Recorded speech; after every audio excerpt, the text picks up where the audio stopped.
शुरू कीजिए दीदी।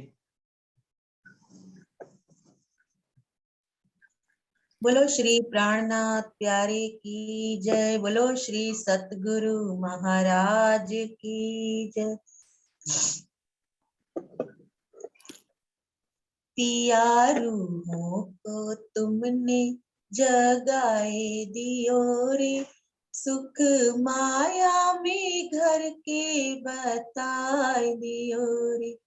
पियारू को तुमने जगाए दियो रे, सुख माया में घर के बताए दियो रे।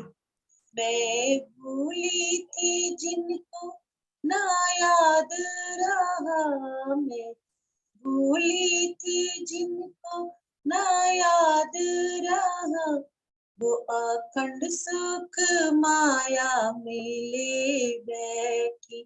पियारू को तुमने जगाए दियो रे।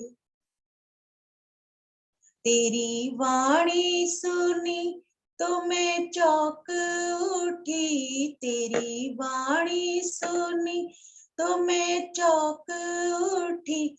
तेरा दीदार मैंने है पाया, तेरी वाणी सुनी तो मैं चौंक उठी। तेरा दीदार मैंने है पाया। नूरी सिंगार में हो पिया तुम सजे, नूरी सिंगार में हो पिया तुम सजे। देख श्रृंगार मैं तो भुलाए बैठी। पियारू को तुमने जगाए दियो रे, सुख माया में घर के बताए दियो रे। पियारू को तुमने जगाए दियो रे।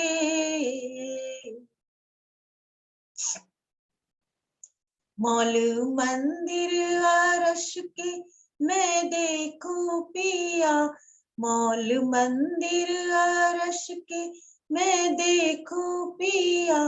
चौक चबूतरे या गली, मौल मंदिर अरश के मैं देखूं पिया, मौल मंदिर अरश के मैं देखूं पिया। चौक चबूतरे या गलियां, देख देख के मेरा जीना भरे, देख देख के मेरा जीना भरे। उस शोभा को दिल में बसाए बैठी। पियारू को तुमने जगाए दियो रे, सुख माया में घर के बताए दियो रे। मैं भूली थी जिनको ना याद रहा, मैं भूली थी जिनको ना याद रहा। वो अखंड सुख माया में ले बैठी। पियारू को तुमने जगाए दियो रे। देखूं मूल मिलावा अपना पिया, देखूं मूल मिलावा अपना पिया। सिंहासन की शोभा मैं देखूं मूल मिलावा अपना पिया, देखूं मूल मिलावा अपना पिया। सिंहासन की शोभा मैं देखूं। बैठे युगल पिया बीच में है जहां, बैठे युगल पिया बीच में है जहां। रूहे 12,000 भराए बैठे। पियारू को तुमने जगाए दियो रे, सुख माया के घर में बता दियो रे। मैं भूली थी जिनको ना याद रहा, मैं भूली थी जिनको ना याद रहा, वो अखंड सुख माया मिले बैठी। पिया रूहों को तुमने जगाए दियो रे, पिया रूहों को तुमने जगाए दियो रे। सुख माया में घर के बताए दियो रे। बोलो श्री नाथ प्यारे की जय। बोलो श्री सतगुरु महाराज की जय। सर्व सुंदर साथ की जय। धन्यवाद प्रणाम पूजा दीदी, धन्यवाद। आ जाओ दीदी, आप आ जाओ। हाँ जी, हाँ जी, प्रणाम जी, प्रणाम जी। प्रणाम जी, प्रणाम जी प्रणाम दीदी। जी, सुंदर साथ जी, प्रणाम जी, प्रणाम जी दीदी। प्रणाम प्रणाम जी। जी, प्रणाम जी, प्रणाम जी। प्रणाम प्रणाम जी। प्रणाम जी। प्रणाम।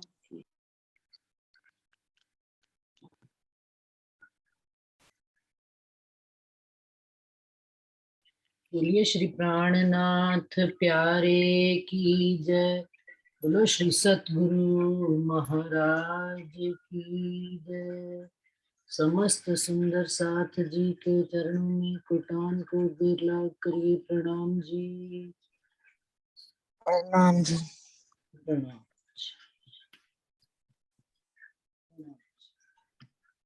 श्री बंदो सतगुरु चरण को करूं सुप्रेम प्रणाम। अशुभ हरण मंगल करन धन्य श्री देव चंद्र जी।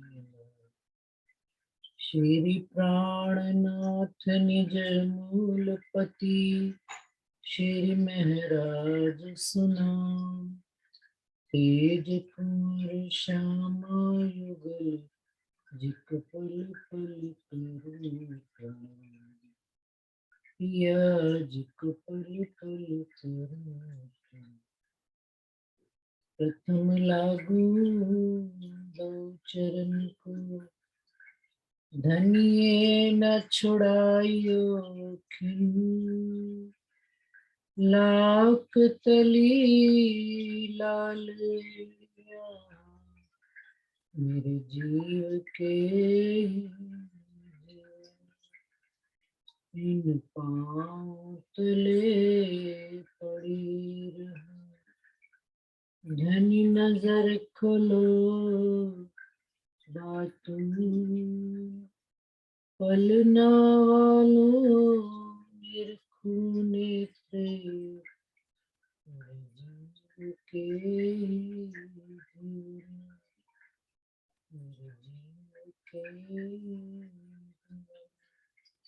प्रणाम जी सुंदर साथ जी, प्रणाम जी। सुंदर साथ जी प्रकरण 3 आशिक इन चरण की। आशिक की रूह चरण एह जुदागी क्यों सहे, रूह बिना अपने ये तन। ऐसे लग रहा है कुछ आपके घर में नल टपक रहा है क्या? पीछे से कोई आवाज आ रही है। कोई किसी का माइक खुला नहीं है? नहीं नहीं, नल नहीं खुला, नहीं नल नहीं खुला हुआ। वो एक्चुअल में फिश टैंक है ना, उसमें पानी कम है तो पानी गिरने की उसमें आवाज आ रही है। अच्छा, बराबर लगातार आ रही है माइक पे। हाँ, बंद तो हो नहीं सकता वो, क्योंकि फिर उनको एयर उसमें से आती है ना। चलो ठीक है।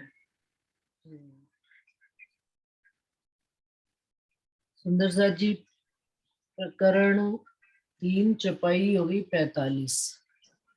अर्श सुख जो बारी सो जानत अरवा अर्श के, ये झूठी जिमी जो दुनिया सो क्यों कर समझे।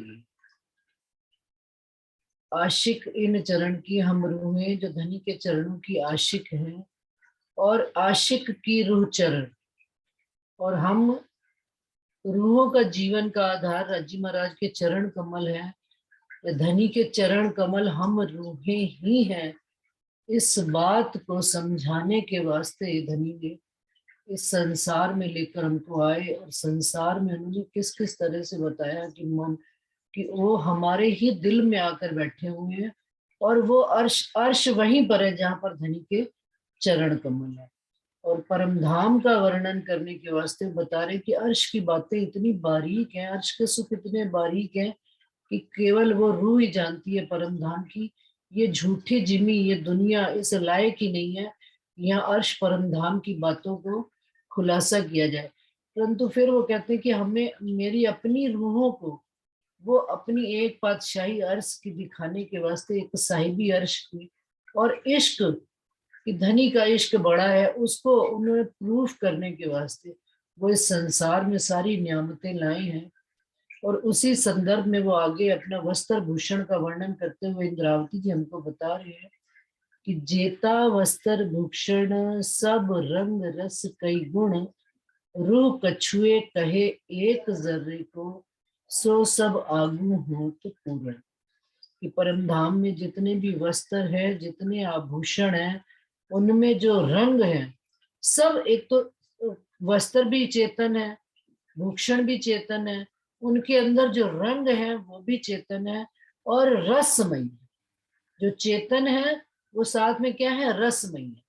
रस क्या, रस कोई टपक रहा है उनके अंदर से नहीं, उनके अंदर परम धाम का जो रस, अभी सारा विस्तार से आगे बता रहे इन टिप्पणियों में, उसका वर्णन हो रहा है। रूह कछुए कहे एक जर्रे को, रूह के दिल में यदि आता भी है और रूह अपने मुख से यदि एक शब्द भी वहां परम धाम के एक जर्रे को भी कह देते हैं तो सब आगू हो तो पूर्ण। वो पहले से ही रूह के कहने से पहले ही वो काम पूरा हो जाता है। क्यों? क्योंकि परम धाम का जो अर्श का जर्रा जर्रा भी है वो चेतनमयी, वो रूह ही है, रूहमयी है। जैसे रूह चेतन है ऐसे वहां का जर्रा जर्रा चेतन है। तो कौन किसको कहेगा और कौन किसकी बात मानेगा, क्योंकि सबके दिल में विचार आते ही वो काम अपने आप ऑटोमेटिकली ही पूरा होता चला जाता है। अनेक सिंगार एक खिन में, चित चाया सब होत, दिल में पीछे उपजे ओ आगे धरे अंग जो। कि अनेक श्रृंगार, रूह एक पल में धनी के अनेक श्रृंगार निहार लेती है, देख लेती है। कैसे? चित्त चाहे सब हो, जैसे ही रूह के चित्त में आती है बात। मन में तो कहते, दिल में तो पीछे उपजती है बात, चित्त में उसने सोचा भर कि भाई ये धनी आज ऐसा श्रृंगार आपका होता, और दिल में अभी वो जब तक उनके बात आए रूह के, वो काम पहले ही वो आगे धरे अंग जो, वो ज्योति वो प्रकाश वो अंग जो है वैसा ही ज्योति और प्रकाश लेकर खड़ा हो जाता है। धनी का अंग, रूह का अंग, वो जहां पर परमधाम में अर्श में बैठी है, मान लीजिए अर्श ही उसके दिल में आता है कि अर्श में शोभा ऐसी होनी चाहिए, तो वैसी की वैसे हो जाती है। कोई आगे नहीं कोई पीछे नहीं, बस जैसा उन्होंने चाहा। जैसे आता है ना दूसरी भौम में आता है कि जब सखियां भराए के बैठ जाती है भुलवनी में, और भुलवनी में नहीं सॉरी चौथी भौम में नवरंग बाई का जब नृत्य होता है तो उसमें रूहें भराए के बैठ जाती है। तो वो वर्णन में आता है कि वो अपने आप जैसे जैसे रूहें भरती चली जाती है उसका आकार जो है चौथी भौम का रूहों के अनुरूप होता चला जाता है। कहना नहीं पड़ता कि हॉल बड़ा हो जाए या छोटा हो जाए, वो अपने आप जैसे जैसे रूहें भरती चली जाती हैं वो हॉल आकार बड़ा लेता चला जाता है। और नवरंग बाई के नृत्य के लिए जितनी उनको जगह चाहिए वो अपने आप विस्तार में आती चली जाती है। तो कहने का क्या तात्पर्य है कि परम धाम में मन चाहिए पातशाही, यहाँ पर नहीं है। संसार में सब चीजें नियम से चलती है, प्रकृति के अनुकूल। प्रकृति का एक नियम बना हुआ है, प्रातः काल होनी है, रात्रि को हमने सोना ही सोना है। परंतु परम धाम में क्या है, रात में भी दिन है और दिन में भी रात। हमने चाहा बारिश हो जाए तो बारिश हो जाती है, हमने चाहा धूप निकल आए तो धूप निकल आती है, हमने चाहा जमुना जी पर चलकर हम पार हो जाए तो चलकर पार हो जाती है। ये सारी क्या चीजें हैं, मन चाहिए पातशाही। तो अनेक श्रृंगार एक खिन में, इस तरह से रूह चाहती है धनी आज हमने घूमने जाना है अगर तो पुखराज में, तो वहां का वस्त्र श्रृंगार उस तरह के धारण किए जाए। और अगर रूह चाहती है कि मैंने कुंज निकुंज वनों में जाना है तो धनी आज कुछ पत्तों की शोभा में कुछ हरा श्रृंगार धारण करे। तो रूह जैसा रूह के चित्त में आता भर है धनी वैसा ही श्रृंगार धारण कर लेते हैं।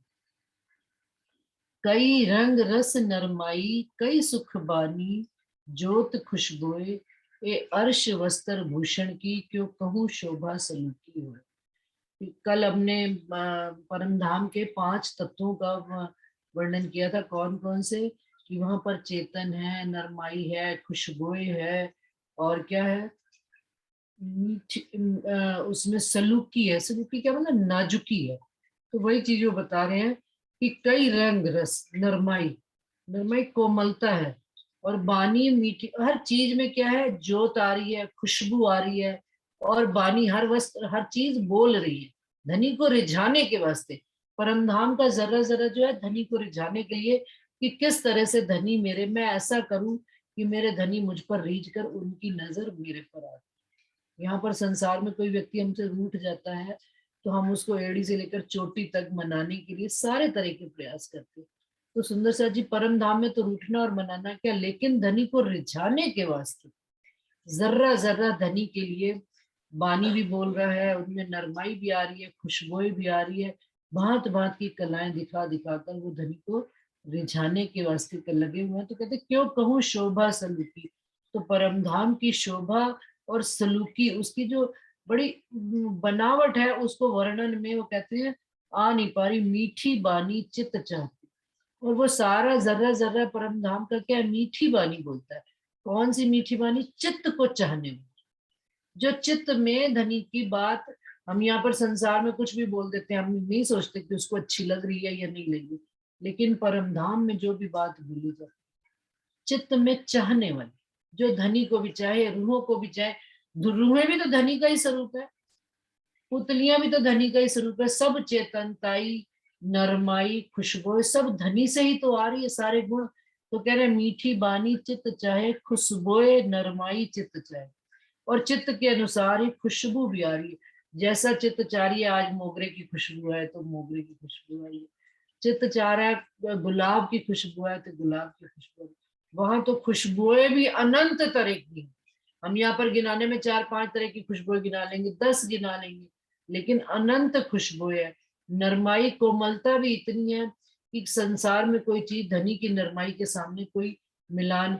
अगर एक फूल की नरमाई को देखा जाए तो इससे क्या नरम हो सकता है कि हाथ में लेते ही पत्ता उसका लेकिन वो कहते हैं नरमाई की भी कोई महिमा वर्णन नहीं है। शोभा सलूकी और बनावट भी जो है चित्त चाहिए। शोभा भी उन्होंने वैसे ही धारण की हुई है जैसे धनी के चित्त में आती है। ए अर्श सुख कहे न जाए। इन सुखों को अर्श के परम धाम के वर्णन में नहीं आते हैं। अर्श बका की हकीकत। सुंदर सा जी देखिए 4 चौपाई वर्णन इंद्रावती जी करती है परम धाम की, फिर संसार में आ जाती है। क्यों? क्योंकि उनको ये बात अखंड सुख परम धाम के वर्णन करते करते उनकी रूह जो है ना अपना संकोच में आ जाती। संकोच से यूं मतलब कि हाय मेरे धनी के सुख है, वर्णन करने में कहीं मेरे से जुदा ना हो जाए या कहीं उनका सुख मेरे अंदर से निकल ना जाए। तो फिर क्या आ जाती है बात? अर्श बका की हकीकत माहे लिखी वेद कतेब, कतेब वेद खोले जमाने का खावंद और खोल न सके कोई। तो इंद्रावती जी की रूह क्या कह देती है कि परम धाम की हकीकत को जो सारे वेदों और कतेबों में विस्तार से वर्णन लिखा हुआ है, खोले जमाने का खावंद कौन खोल सकता है? इंद्रावती जी कहती है मेरी रूह तो खोल ही नहीं सकती और खोल ना सके कोई भेद। और इन भेदों को भी, बारीक अर्श की बातों को, एक बारीक से बारीक बातून का बातून, वो कहते हैं एक खोले जमाने का खावन, एक इमाम मेहंदी को ही ये शोभा प्राप्त है और कोई संसार में खोल सकता नहीं है। लिख्या वेद कतेब में सोई खोले जिन सिर खिताब, देसी मुक्त सबन को करके अदल हिसाब। और वेद कतेबों में ये भी बात लिखी है कि जिनके सिर पर ये महामती का खिताब और प्राणनाथ जी का खिताब है, वही इस संसार में राज्य अर्श परम धाम की हकीकत और मार्फत के भेद खोल सकते हैं, और वही संसार का न्याय करके सारी दुनिया को मुक्ति भी वही देंगे। और 2 चौपाइयों में ये आ गया। तीसरी चौपाई में देखिए क्या कह रहे हैं। सातों स्वरूप अखंड मैं वर्णन किए सिद्धि। अब ये जो मैं है वो इंद्रावती है। कहते सारे काम तो राजी ने कर लिए हैं, सारे खिताब, सारी शोभा इंद्रावती की कह रही है राज्जी महाराज को है, प्राणनाथ जी को है, परंतु जो परम धाम के 7 स्वरूप है, 2 रास के यानी रज्जी और श्यामा जी के, और 5 परम धाम के, 3 रज्जी के और 2 श्यामा जी के श्रृंगार, तो इस तरह से 7 स्वरूप जो है मैं वर्णन के सिर। इंद्रावती जी कहते हैं मेरी रूह आपके उस शोभा श्रृंगार में इतना मस्त हो गई कि मैंने अपने सिर पर, मैंने स्वरूपों के सिर पर बोझ नहीं दिया है, क्योंकि आगे उन्होंने क्या दिया, 2 रास 5 अर्श अजीम, बोझ दिया ना सिर स्वरूपों। मैंने स्वरूपों के सिर ये बोझ नहीं दिया, ये मेरी आत्म ही राज्य आपके स्वरूपों में उनका वर्णन करने में इतना मगन हो गई, उनकी शोभा श्रृंगार में इतना मस्त हो गई कि मेरी आत्म जैसा जैसा देखती जा रही है, जैसा जैसा अनुभव करती जा रही है, वैसा वैसा आपके स्वरूप और शोभा और श्रृंगार को वर्णन भी करती चली जा रही है। वो उन्होंने राज्जी महाराज के सिर पर बोझ नहीं दिया है। जोलो इलम को हुक्मे कया नहीं समझाए, तोलो सोरू आपको क्यों कर सके जगाए।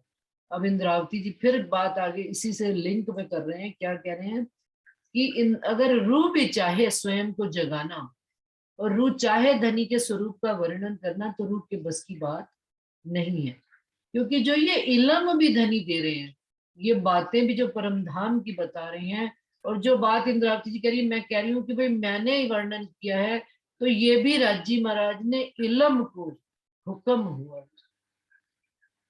इलम को ये धनी ने हुक्म दिया हुआ है कि रूहों को जाकर, जो रूह को जाकर समझाओ बात, धनी की शोभा श्रृंगार, छिपी बातें, गुज खिलवत की बातें, हकीकत और मार्फत की बातें, धनी का स्वरूप कैसा है, कैसा उन्होंने वर्णन किया है कि वो पारदर्शी स्वरूप जिनके अंदर 25 गुणों का ही विस्तार 25 पक्षों के रूप में हुआ है संसार में, वो परम धाम के अंदर हुआ है, और फिर वही उनकी शोभा सलूकी नाजुकी उन्होंने वस्त्रों के रूप में धारण की हुई है, खुशबुएं उन्हीं के अंदर, वो खुशबू का स्वरूप है धाम धनिया, तो उन्हीं की खुशबू ही सारे परमधाम में फैली हुई है।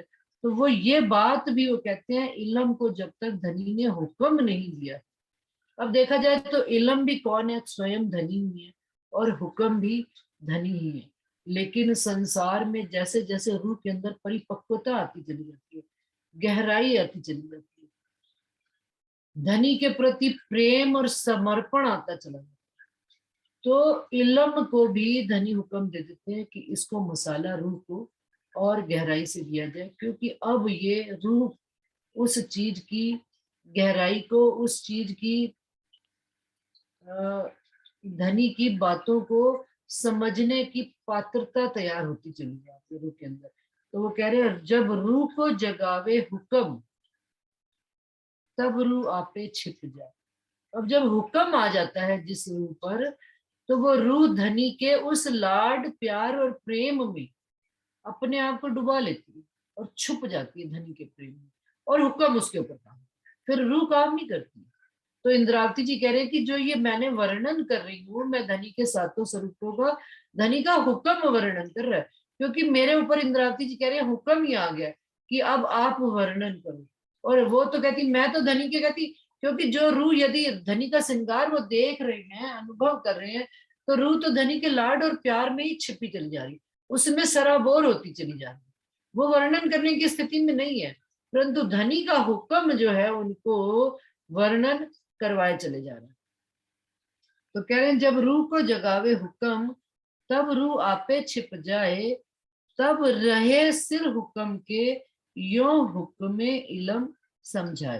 तो सारी बात किनके सिर पर आ जाती है, हुक्म के सिर पे आ जाती है, और हुक्म जो है धनी का वो इलम के रूप में मुख से निकलता चला जाता है। इंद्रावती जी ये बात हमको बता रहे हैं कि रूह वर्णन नहीं कर पा रही, रूह को इलम कैसे धनी के हुक्म के माध्यम से संसार में सारी बात कहलवाई चली जा रही है। जाहिर किया हक इल्मे रूह सिर आया हुक्म, सोई करे हक वर्णन ले हक्कई हुक्म इलम। वही बात है जो अभी वर्णन कर रहे हैं कि धनी के इलम के द्वारा ये जो माध्यम आया है, ये वाणी आई है, इस माध्यम के द्वारा धनी सुरता को अपने स्वरूप और श्रृंगार का हुक्म से, क्योंकि उन्होंने इंद्रावती जी के सिर पर हुक्म आ गया है कि परम धाम का जर्रे जर्रे का वर्णन करना है। तो कहते हैं वही सोई करे हक वर्णन। कौन? धनी का हुक्म ही वर्णन कर रहा है। ले हक्कई हुक्म इलम, धनी के हुक्म के माध्यम से इस इलम के द्वारा संसार में सारी बात प्रकट हो रही है। अब धनी का हुक्म कह दिया, धनी की इच्छा। तो धनी खुद ही चाहते हैं कि रूह के द्वारा संसार में धनी की शोभा का वर्णन हो। क्यों? श्यामा जी राज्य का अंग, राज्य का स्वरूप, दो स्वरूप है, दोनों स्वरूपों का वर्णन श्यामा जी के मुख से नहीं हो सकता था। श्यामा जी अपने मुख से कैसे बयान करें, लेकिन रूह, एक रूह के माध्यम से राज्य और श्यामा जी की शोभा का वर्णन किया जा सकता है। हम अपने मुख से कैसे बयान कर सकते हैं कि मेरा घर इतना अच्छा, मेरा ऐसा, मेरा पति ऐसा, मेरा परिवार ऐसा? नहीं। अब एक रूह, एक वही मेरा संतान जाके बाहर बच्चों को कहती है कि भाई हमारा घर ऐसा है, मेरे माता पिता ऐसे हैं, मेरा परिवार ऐसा है। तो ये रूहें क्या है? धनी के अंग है। और धनी ने ये सारी शोभा रूह को दी, जो श्यामा जी को भी ये शोभा नहीं दी अपना वर्णन करने के लिए। शोभा श्रृंगार का रूह को ये शोभा दी है, लेकिन करवा कौन रहा? धनी का हुक्म ही सिर पे रूह के आया हुआ है। रूह चाहे अपना चाहे वर्णन करने, तो रूह की ताकत ही नहीं। रूह तो धनी के शोभा श्रृंगार में डूबकर छिप ही जाती है, मस्त ही हो जाती है, उनके ही गर्क हो जाती है, नशे में कहते हैं मद हो जाती, चूर हो जाती है, अंदर डूब जाती है, निकल नहीं सकती। लेकिन जिस रूह के ऊपर हुक्म आ जाता है, उसको धनी खड़ा करके इस इलम के माध्यम से।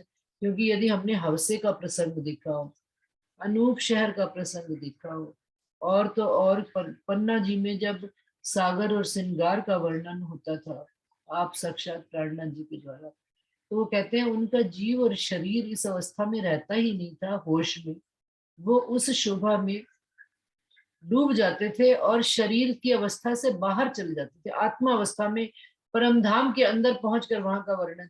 और जो सुंदर साथ मोमिन हुआ करते थे संग में, वो लिखा करते थे।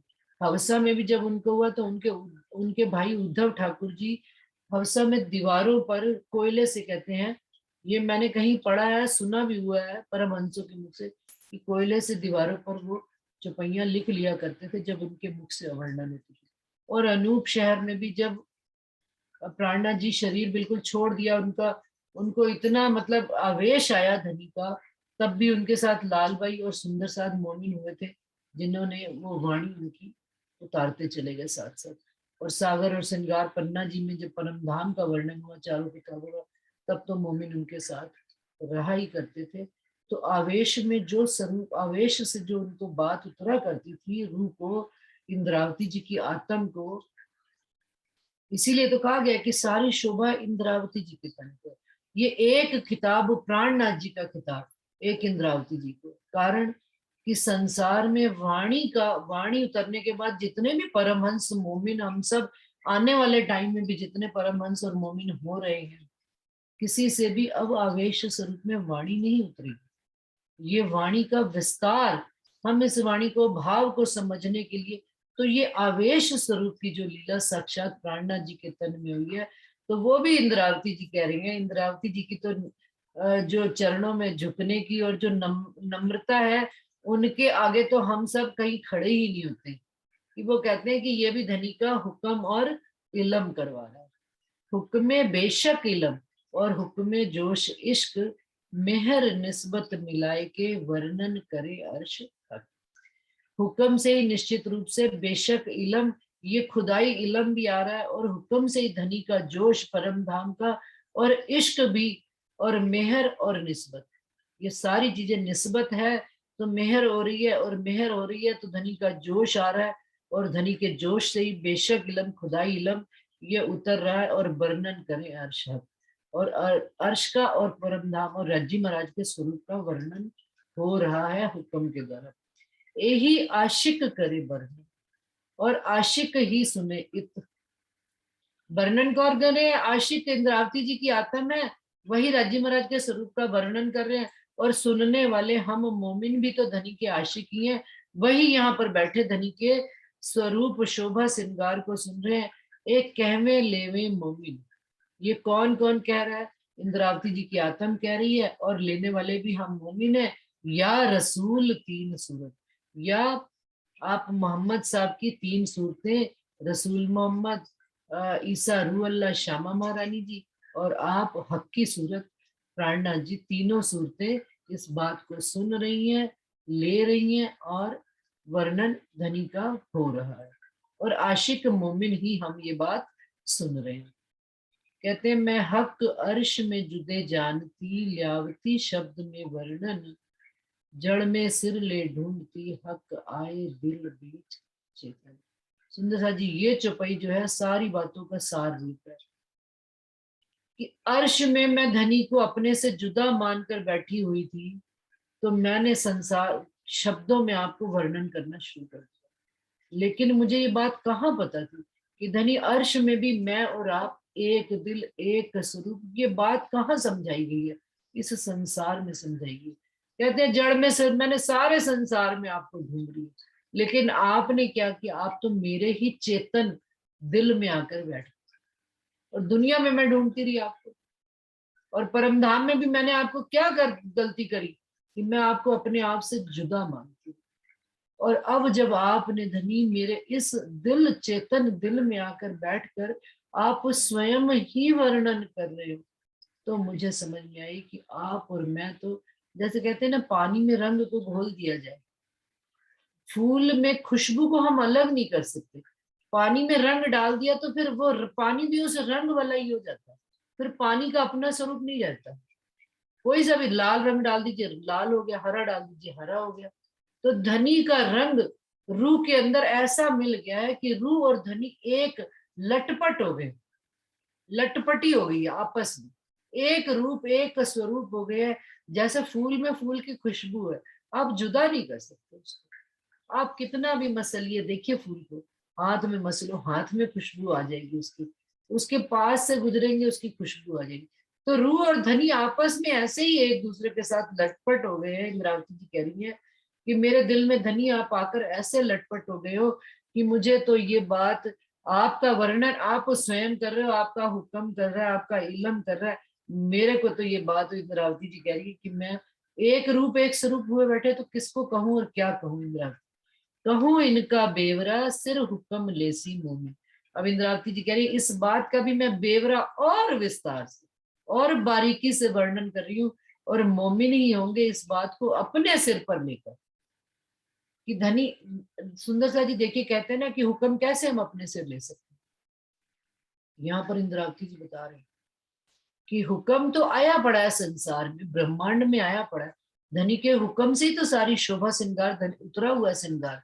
लेकिन अगर हम अपने सिर पर ले ही नहीं रहे कि हमारे वास्ते ये शोभा श्रृंगार आई है, हम जब तक इसका वर्णन ही नहीं करेंगे, हम जब तक इसको महसूस ही नहीं करेंगे, तो कहते हैं सिर हुक्म लेसी मोमिन, ये हुक्म मोमिन अपने सिर पर लेकर वर्णन करना शुरू कर देंगे। क्यों? क्योंकि हमारे दिल में, हमें तो संसार की छोटी सी चीज यदि मिल जाती है तो हम कितना बखान करते हैं। एक साड़ी खरीद ली, 10 जनों को घर में दिखाते हैं, देख मैं ये साड़ी लाई हूँ, फिर सबसे सहमति लेते हैं कि देख मैंने अच्छी ली है कि नहीं, कलर अच्छा है कि नहीं दिया।